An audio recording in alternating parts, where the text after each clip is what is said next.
Dear student, give me your 5 to 7 minutes, and in this 5 to 7 minutes, I will tell you what is very important while going to NEET exam. First thing while going to NEET exam is time schedule.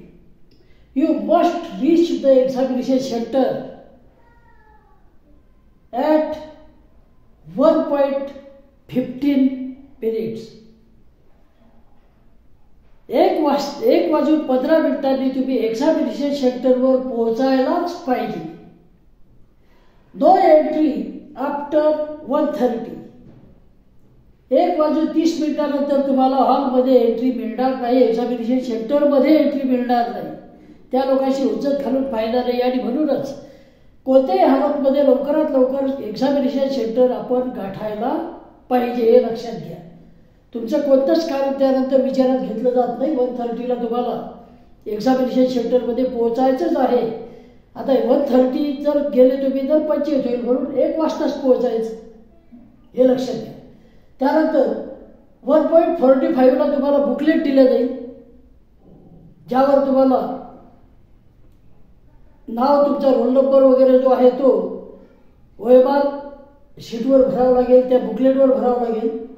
त्यानंतर तुमचा paper start होईल 2 वाजता आणि end होईल 5:20. असे 200 minute म्हणजे 3 तास 20 minute तुम्हाला पेपरसाठी आहेत. हे जे 15 मिनिट इथे असतात यामध्ये बुकलेट आपल्याला मिळते आणि या बुकलेटवर त्यानंतर इतर जी माहिती आहे, ॲडमिट कार्ड वगैरे, ते सर्व इन्व्हिजिलेटर आपली या काळामध्ये घेऊन टाकत असतात. आणि नंतर आपण काय काय घेऊ नये एक्झामिनेशन सेंटरवर पहा. Don't carry pen, pencil, writing pad, compass और अदर स्टेशनरी आयटम. कोणताही स्टेशनरी आयटम तुम्हाला न्यायचं नाही. पेन तुम्हाला तिथेच प्रोव्हाइड केला जातो, त्यामुळे काहीही घेऊन जायचं नाही. No electronic items, mobile phone, bluetooth किंवा स्मार्ट वॉच वगैरे काहीही सोबत न्यायचं नाही. शक्यतो मेटलच्या कोणत्याच वस्तू सोबत न्यायच्या नाही आहेत. जे चेन आहे तुमची किंवा ब्रासलेट आहे ते सुद्धा सोबत न्यायचं नाही. ते घरीच काढून ठेवा, तिथे काढून ठेवण्याची सुद्धा सोय नसते. त्यानंतर ड्रेस कोड तुम्हाला माहिती आहे, स्लीवलेस. त्यानंतर हाफ शर्ट आणि साधा पॅन्ट तुमचा असला पाहिजे. शूज अलाव नाही, शूज न्यायचे नाही. हाय हील चप्पल सुद्धा चालणार नाही. अगदी साधी चप्पल तुमची असली पाहिजे. आणि ह्या गोष्टी सर्वात महत्त्वाच्या आहेत, त्या लक्षात ठेवा. हे घेऊन जायचं नाही. मग काय न्यायचं? You must carry admission card with a fixed passport size photograph. Admission card न्यायचं आहे, ज्याला एक पासपोर्ट साईज फोटोग्राफ योग्य त्या ठिकाणावर तुम्ही अफिक्स करायचा आहे. ॲडमिशन कार्ड सोबतच तुम्ही प्रोफार्मा सुद्धा डाउनलोड केला असेल, तो सुद्धा सोबत न्यायचा आहे. त्यानंतर 2 पासपोर्ट साईज फोटोग्राफ सोबत न्यायचे आहेत. 2 पासपोर्ट साईज फोटो.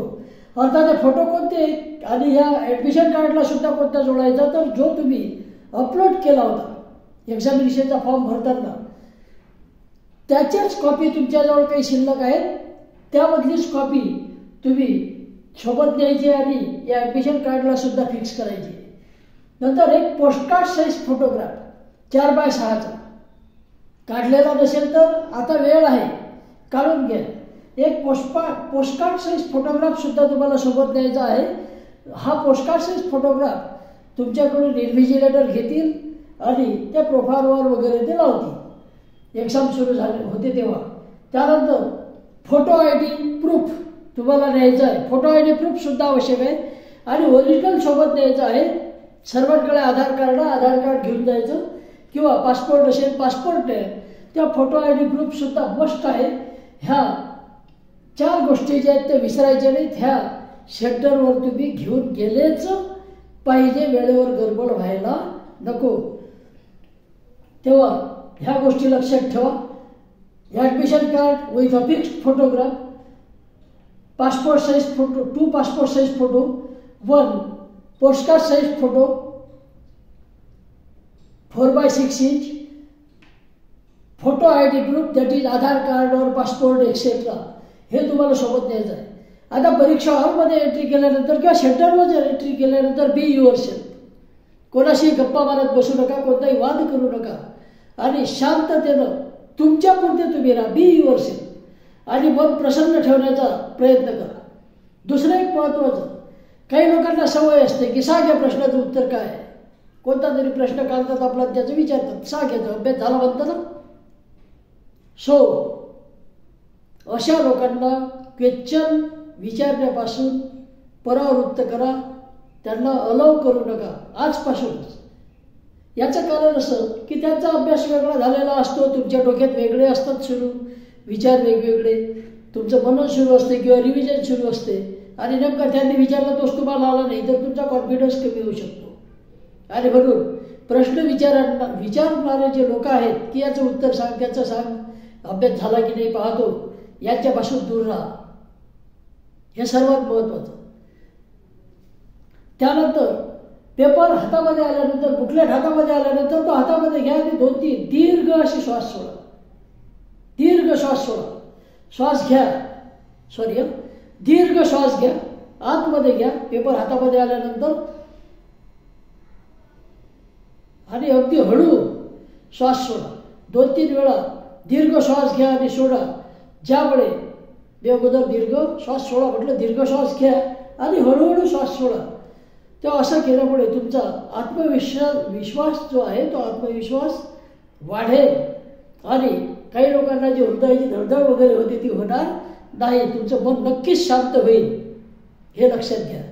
आणि अगदी शांत मनानं पेपर लिहा. आता जे काय तुम्हाला रिव्हिजन करायची ते करा. पेपरच्या 1-1.5 तास अगोदर काहीही करू नका. तुम्ही जे नॉलेज मिळवलेलं आहे ते सेटल होऊ द्या. तसं 2-3 तास जरी समजा तुम्ही काही वाचलं नाही तरी चांगलंच आहे. म्हणजे तुम्ही जे आतापर्यंत अभ्यास केला, जे रिव्हिजन केलं आहे ते सुसंगतपणे आपल्या डोक्यामध्ये फिक्स होते आणि पाहिजे त्यावेळेला ते रिलीज होते, पाहिजे त्यावेळेला तुम्हाला ते नक्कीच आठवेल. अशी आपण आशा करूया. सर्वांचा पेपर्स हा चांगला जाईल अशी अपेक्षा करतो. Best of luck to everybody. Thank you for watching.